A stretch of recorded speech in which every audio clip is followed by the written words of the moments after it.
बिस्मिल्लाहिर्रहमानिर्रहीम। इब्तिदा है रब्बे जलील के बाबरकत नाम से जो दिलों के बेद खूब जानता है। देखती आँखों और सुनते कानों को मेरा इमरान अहमद का सलाम।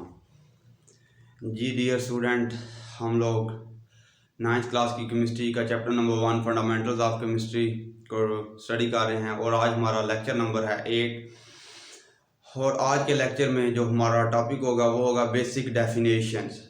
जिस तरह हम लोगों ने पहले लेक्चर में केमिस्ट्री और साइंस को डिफ़ाइन किया था, तो हमने जो केमिस्ट्री की डेफिनेशन की थी वो ये थी कि chemistry is branch of science that deals with the structure of matter, composition of matter, properties of matter and chemical reactions occurring in matter. तो केमिस्ट्री की वो ब्रांच जिसमें हम जो है मैटर्स की प्रॉपर्टीज़, उसके स्ट्रक्चर को, उसकी कंपोजिशन को, उसमें के अंदर होने वाले रिएक्शन को स्टडी करते हैं, वो केमिस्ट्री कहलाती है। तो फिर उसके बाद हमने ये भी कहा था कि जो केमिस्ट्री है वो ओवरऑल स्टडी ऑफ मैटर है। शॉर्ट डेफिनेशन जो है केमिस्ट्री की वो ये भी हो सकती है कि study of matter is called chemistry.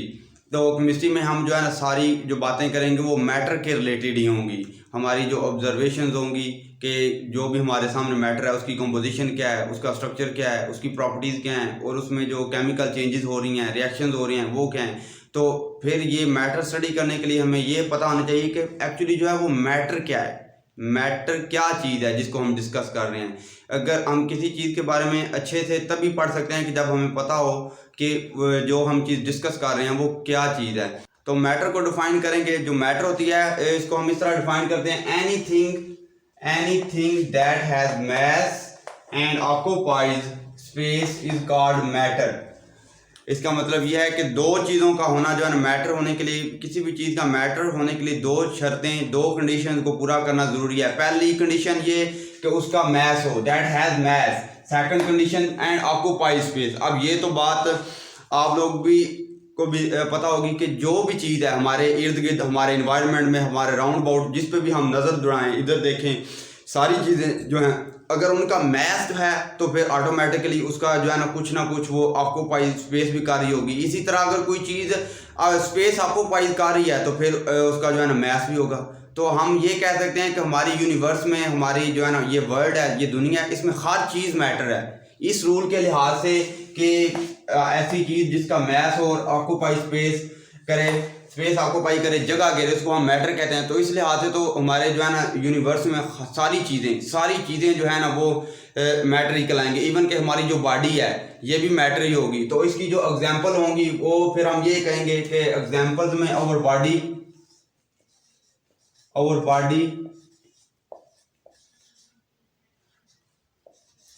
आगे ऑल थिंग्स अराउंड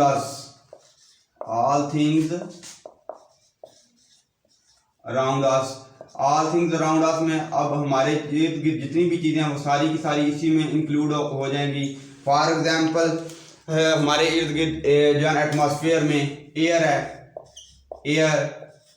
चेयर, ये जो कुर्सी हम जो बैठने के लिए इस्तेमाल करते हैं, चेयर, टेबल। इसके अलावा जिस मार्कर के साथ ये मैं जो है ना लिख रहा हूँ, ये भी मार्कर भी आप लोग कह सकते हैं कि ये भी एक मैटर की जो है ना एग्जाम्पल है। इवन कि आप जिस तरह कह दिया ना मैंने कि इवन के इस दुनिया की हर चीज़ जो है ना वो मैटर के अंदर आएगी। आगे जो हम लोग डिस्कस करेंगे वो ये होगा कि मैटर की जो है ना स्टेट्स कितनी होंगी। जिस तरह देखें ना हमारे पास जो मैटर हम लिखा है, एक एयर है, चेयर है, टेबल है, मार्कर है, इसके अलावा जो वाटर है लिक्विड फॉर्म में। अब एयर जो है ये हमारे पास गैसियस फॉर्म में है, जो चेयर या टेबल है या मार्कर है ये सॉलिड फॉर्म में है। इसी तरह हमारे पास जो होती है, जो पानी है हमारा, जो हम ड्रिंक करते हैं, वो उसमें लिक्विड फॉर्म में होता है। तो आगे जो हम स्टडी करेंगे वो होगी स्टेट्स ऑफ मैटर।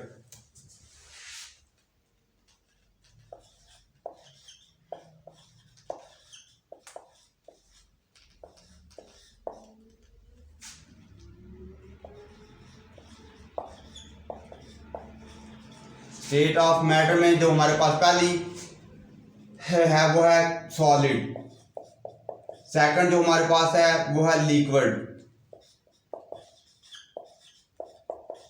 फिर जो थर्ड हमारे पास है वो है गैस, फोर्थ जो हमारे पास है वो है प्लाज्मा, फिफ्थ जो हमारे पास है वो है बोस-आइंस्टाइन।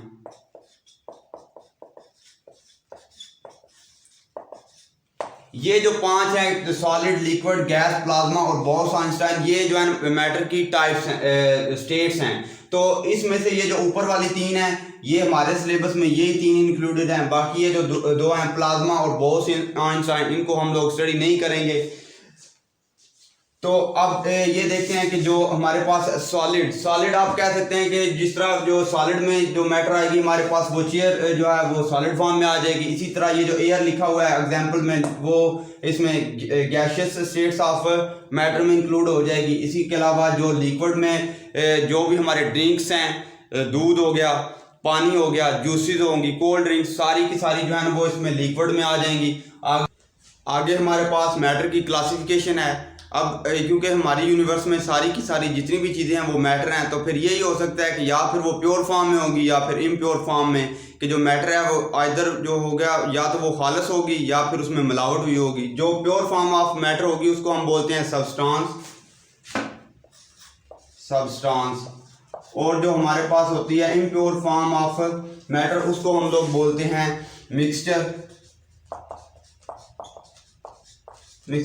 तो जो सब्सटेंस होगा हम उसको इस तरह डिफाइन करेंगे, a piece of matter in pure form is called substance. Matter की जो है ना वो हिस्सा या वो चीज़ जो प्योर फॉर्म होगी, प्योर फॉर्म ऑफ जो हालत होगी, उसको हम लोग सब्सटेंस बोलेंगे। और जो मिक्सचर होगा हम उसको इस तरह डिफाइन करेंगे, a piece of matter in impure form is called mixture. इसको इस तरह लिखते हैं, प्योर फॉर्म, जो प्योर फॉर्म होगी वो होगी सब्सटेंस मैटर की, और जो इम्प्योर फॉर्म होगी उसको हम लोग बोलेंगे मिक्सचर। आगे जो प्योर फॉर्म है उसकी भी आगे जो है फर्दर टाइप्स हैं। इसी तरह जो मिक्सचर है उसकी भी फर्दर टाइप है। जो मिक्सचर है हमारे पास वो भी आगे दो तरह का होगा, वो होमोजीनस भी हो सकता है, हिट्रोजीनस भी हो सकता है। और इसी तरह जो सब्सटेंस होगा हमारे पास वो भी आगे फर्दर उसकी भी क्लासिफिकेशन होगी। जो मिक्सचर है हमारे पास वो होमोजीनस मिक्सचर भी हो सकता है, होमोजीनस मिक्सचर। और दूसरा जो हमारे पास इसकी जो टाइप है आगे क्लासिफिकेशन है वो होगी हिट्रोजीनस मिक्सचर, हिट्रोजीनस मिक्सचर। अब होमो का मतलब होता है कि सेम, और हीट्रो का मतलब होता है डिफरेंट। जीनस आप कह सकते हैं कि फेज। जो होमोजीनस मिक्सचर वो होगा जिसमें जो हमारे पास जो दो चीज़ें मिक्स की हुई हैं, इम्प्योर फॉर्म है, उसमें जो दो चीज़ें हैं उनका फेज जो है वो सेम हो। मिसाल के तौर पर जब हम लोग पानी में जो है ना नमक ऐड करते हैं, water plus NaCl, water plus NaCl, तो उसका जो मिक्सचर बनता है हमारे पास, क्योंकि जो वाटर NaCl होता है वो वाटर में डिजॉल्व हो जाता है, तो फिर हमें ये जो है ना उसका जो मिक्सचर होता है वो होमोजीनियस होता है, उन दोनों का जो फेज होता है वो सेम फेज हो जाता है। इसी तरह जो आगे हमारे पास जो मिक्सचर होगा, जो वाटर प्लस सैंड है, अगर हम वाटर में पानी में रेत ऐड कर दें तो वो जो उसमें जो रेत होती है वो पानी में डिजॉल्व नहीं होती, तो फिर ये इस तरह का जो मिक्सचर हमारे पास होगा उसको हम लोग हिट्रोजीनस बोलेंगे। जैसा कि नेम से जाहिर हो रहा है, हिट्रो मीन होगा डिफरेंट, आगे जीनस फेज, जिसमें उन दोनों का जो फेज है वो डिफरेंट होगा। अब जो होमोजीनस मिक्सचर है उसमें जो फेज होता है, homo mean same, genus phase, उसमें जो दो चीज़ें हम लोगों ने मिक्स की होंगी उनका जो फेज होगा वो सेम होगा। जिस तरह वाटर और NaCl जो है दोनों एक लिक्विड है और एक सॉलिड है, जब हम दोनों को ऐड कर देते हैं तो फिर जो आगे जो हमारे पास प्रोडक्ट बनता है उसका जो फेज होता है वो लिक्विड होता है। लेकिन यहाँ पे हमारे पास जो दो चीज़ें, जब हम पानी में जो है ना रेत ऐड करते हैं तो वो उसके नीचे बैठ जाती है, अलग से नज़र आ रही होती है, तो ये हिट्रोजीनस मिक्सचर होगा। आगे जो हमारे पास प्योर फॉर्म होती है उसको हम बोलते हैं सब्सटेंस, और सब्सटेंस भी आगे जो है ना की भी आगे टू टाइप्स होती हैं, एक होता है एलिमेंट और दूसरा होता है कंपाउंड। एलिमेंट और कंपाउंड। एलिमेंट जो होते हैं वो हमारे पास सेम टाइप ऑफ एटम से मिलकर बने होते हैं, वन टाइप ऑफ एटम से मिलकर बने होते हैं। जिस तरह जो एलिमेंट्स हैं हमारे पास वो एक ही टाइप के एटम से मिलकर बने होते हैं। one type of atoms, मिसाल के तौर पर हमारे पास जो पीरियोडिक टेबल है उसमें 118 एलिमेंट्स हैं, वो सारी की सारी जो है इसकी एलिमेंट की एग्जांपल आ गई, जिस तरह Na हो गया, सोडियम, Cl क्लोरीन, आगे हमारे पास लिथियम, फिर उसी तरह कार्बन, नाइट्रोजन, ऑक्सीजन, इसी तरह आगे आर्सेनिक, ये सारे के सारे जो है ना जो एक एलिमेंट्स की एग्जांपल होगी। इसी तरह जो हमारे पास कंपाउंड होता है वो 2 एटम से मिलकर बना होता है, या 2 टाइप्स ऑफ एटम से मिलकर बना होता है, 2 types of atom, 2 types of,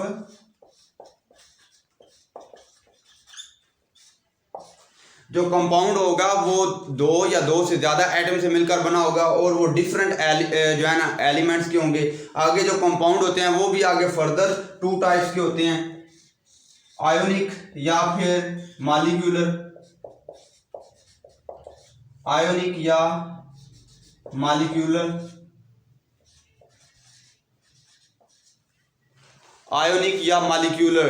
जो आयोनिक होते हैं उसमें हमारे पास आ जाता है, ये यहाँ पे अब लिख देता हूँ, आयोनिक में हमारे पास आ जाएंगे वो कंपाउंड जिस तरह NaCl हो गया, KCl हो गया, CaCl2 हो गया।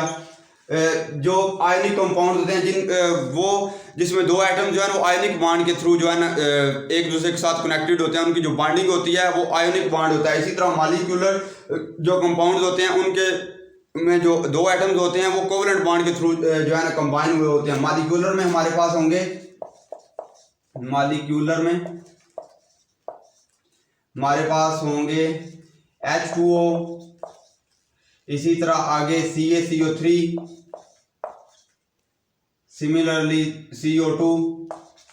अब ये देखें ना, जो यहाँ पे है, यहाँ पे NaCl के दरमियान जो होता है वो बॉन्ड होता है वो आयोनिक बॉन्ड होता है, इसलिए इनको आयोनिक कंपाउंड बोलते हैं। और जो मॉलिक्यूलर होते हैं उनके दरमियान जो 2 एटम्स या 2 से ज़्यादा एटम्स जो कंबाइन हुए होते हैं वो कोवलेंट बॉन्ड के थ्रू उनके दरमियान जो बॉन्डिंग होती है वो म्यूचुअल शेयरिंग ऑफ इलेक्ट्रॉन से हो रही होती है। अब इसको दोबारा रिपीट कर रहा हूँ, जो मैटर होती है हमारी यूनिवर्स में, कोई भी चीज़ जिसका मैथ हो और जगह घेरे उसको हम लोग मैटर कहते हैं। मैटर जो होती है उसकी एग्जांपल में हमारी बॉडी भी आ जाती है, और जितनी भी इस यूनिवर्स में हर चीज़ है उसको हम लोग मैटर काउंट करते हैं। आगे जो मैटर है वो हमने डिस्कस किया था कि उसकी जो है ना 3 जो है ना स्टेट्स होती हैं, फिजिकल स्टेट्स ऑफ मैटर। तो पहली जो है वो होगी लिक्विड, फिर सॉलिड और गैस। आगे हमने जो स्टडी किया मैटर की क्लासिफिकेशन इस तरह होगी कि मैटर जो है वो प्योर फॉर्म में भी हो सकती है, इम्प्योर फॉर्म में भी हो सकती है। जो प्योर फॉर्म होगी उसको हम सब्सटेंस बोलेंगे, और जो इम्प्योर फॉर्म में होगी उसको हम मिक्सचर बोलेंगे।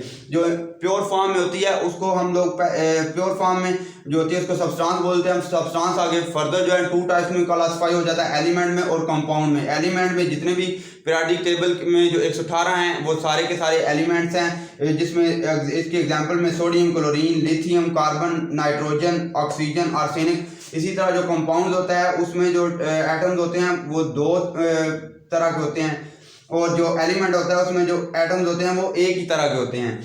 कंपाउंड जो होता है आगे वो फर्दर 2 टाइप्स में जो है ना क्लासिफाई हो जाता है, मॉलिक्यूलर कंपाउंड या आयोनिक कंपाउंड। आगे जो है ना कंपाउंड को एक अलग टॉपिक भी है, उसमें हम डिटेल से पढ़ेंगे। ये तो उसका एक जस्ट इंट्रो सा है टाइप्स में जो क्लासिफाई कर रहे हैं उसको। आयनिक कंपाउंड वो होते हैं जिनमें जो है 2 एटम जो है आयनिक बॉन्ड के थ्रू जो है ना कंबाइन हुए होते हैं, उनके अंदर जो बॉन्ड होता है जिस तरह NaCl है, KCl है, CaCl2 कैल्शियम क्लोराइड है, तो इनमें जो बॉन्डिंग है वो आयनिक बॉन्डिंग है। आगे जो हमारे पास मॉलिक्यूलर है, यहाँ पे स्पेस नहीं है इस वजह से मैं ऊपर लिख रहा हूँ। जो मॉलिक्यूलर है उसमें हमारे पास जो मॉलिक्यूल्स होते हैं उनके दरमियान जो बॉन्डिंग होती है वो कोवलेंट बॉन्डिंग होती है, और कोवलेंट बॉन्डिंग में जो 2 या 2 से ज़्यादा एटम जिनके दरमियान बॉन्डिंग होती है वो म्यूचुअल शेयरिंग ऑफ इलेक्ट्रॉन से हो रही होती है। इसी तरह जो इम्प्योर फॉर्म है वो उसको हम मिक्सचर बोलते हैं। मिक्सचर जो होता है उसको भी आगे फर्दर 2 टाइप्स में क्लासिफाई किया जाता है, homogeneous mixture and heterogeneous mixture. Homogeneous mixture में जो है ना वो मिक्सचर होता है जिसमें जो चीज़ें मिक्स की गई होती हैं उनका जो फेज़ होता है वो सेम होता है। जिस तरह वाटर और जो नमक को हम लोग ऐड करते हैं एक दूसरे के साथ मिक्स करते हैं तो वो जो नमक होता है वो पानी में डिजॉल्व हो जाता है। तो इसको जो मिक्सचर बनता है उसको हम होमोजेनियस मिक्सचर कहते हैं। आगे जो हेट्रोजीनस मिक्सचर होता है उसमें जो हेट्रोमीन डिफरेंट जीनस फेज जो दो चीज़ें हम ऐड करते हैं उनका जो फेज होता है वो डिफरेंट होता है। जिस तरह वाटर और सैंड, वाटर में हम सैंड ऐड करते हैं तो जो हमारे पास आगे जो रिजल्ट आता है उसमें ये होता है कि जो सैंड होती है वो पानी में डिजॉल्व नहीं होती, वो अलहदा से नज़र आ रही होती है। उसका जो फेज़ होता है वो सॉलिड होता है और जो वाटर होता है वो लिक्विड में होता है। तो उसका जो आगे मिक्सचर बनता है उसको हम लोग हेट्रोजीनस मिक्सचर बोलते हैं। और अक्सर एग्जाम में ये क्वेश्चन भी पूछ लिया जाता है differentiate between physical properties and chemical properties. तो हम इनको इस तरह डिफरेंशिएट करेंगे। फिजिकल प्रॉपर्टीज जैसा कि नेम से ही जाहिर हो रहा है कि उसका जो लिंक होगा वो फिजिकल स्टेट के साथ होगा। द प्रॉपर्टीज वो खसूसियात दैट आर एसोसिएटेड का मतलब जिनका तल्लुक होता है with the physical states of the substance, जिनका तल्लुक सब्सटेंस की फिजिकल स्टेट के साथ होगा और कॉल्ड फिजिकल प्रॉपर्टीज। अब ये वो प्रॉपर्टीज होंगी जिनका तल्लुक किसी भी सब्सटेंस क्योंकि प्योर फॉर्म ऑफ मैटर है तो अगर हम सब्सटेंस की जगह पे मैटर का वर्ड भी यूज़ कर, मैटर जो है ना उसमें सब्सटेंस और मिक्सचर दोनों आ जाएंगे। लेकिन अगर प्योर फॉर्म की हम बात करें तो उसका मतलब यह होगा सब्सटेंस। तो properties that are associated with the physical states of the substance are called physical properties. तो वो प्रॉपर्टीज जो फिजिकल स्टेट के साथ एसोसिएटेड होंगी उनको हम लोग कहेंगे फिजिकल प्रॉपर्टीज। आगे इसकी जो एग्जांपल होंगी वो हो सकती हैं, टेस्ट हो सकता है किसी भी चीज का टेस्ट, कलर, स्मेल, इसी तरह boiling point, melting point, freezing point ETC। इसी तरह आगे ये जो है बहुत सारी हो जाती हैं। इसी तरह जो इसके अपोजिट जो वो प्रॉपर्टीज जो केमिकल प्रॉपर्टीज वो होंगी the properties that are associated with the chemical composition of the substance are called chemical properties. तो वो प्रॉपर्टीज जो केमिकल कंपोजिशन जो है उसकी जो बनावट है उस पर डिपेंड कर रही होंगी उनको हम लोग केमिकल प्रॉपर्टीज कहेंगे। जिस तरह एक हमारे पास जो है ना डिकम्पोजिशन ऑफ है water, decomposition of iron, decomposition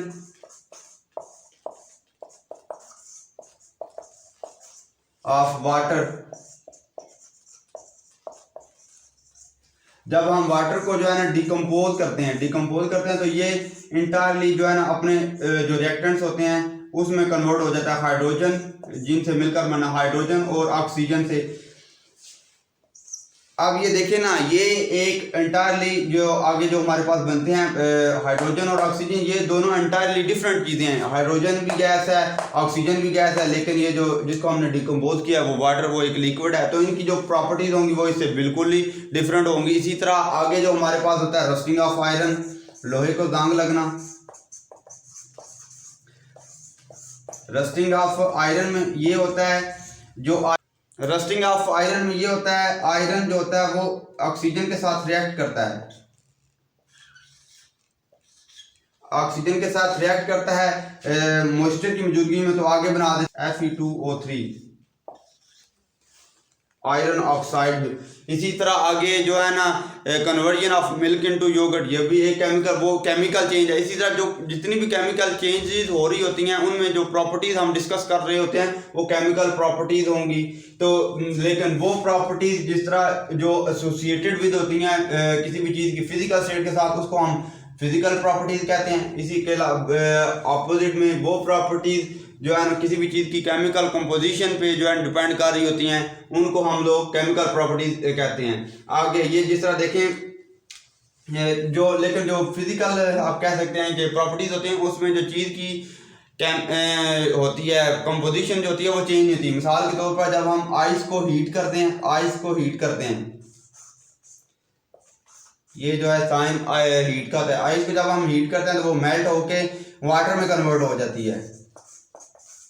इसी तरह आगे वाटर को जब हम फर्दर हीट करते हैं तो वो स्टीम में, भाप अब ये जो आइस है ये सॉलिड फॉर्म में है, सॉलिड के लिए मैं एस लिख रहा हूँ, वाटर के जो लिक्विड है लिक्विड के लिए मैं एल लिख रहा हूँ। इसी तरह ये जो स्टीम है ये गैशियस फॉर्म है। तो ये तीनों जो है ना डिफरेंट स्टेट्स ऑफ मैटर में एग्जिस्ट कर रहा है। अब यहाँ पे जो वाटर है ये यहाँ पे आइस है सॉलिड फॉर्म में है, यहाँ पे लिक्विड फॉर्म में हो जाता है कन्वर्ट, फिर आगे गैशियस फॉर्म में। लेकिन इसकी जो केमिकल कंपोजिशन है, अब यहाँ पे भी ये इसका जो केमिकल फार्मूला है वो H2O ही है, यहाँ पे भी H2O ही है।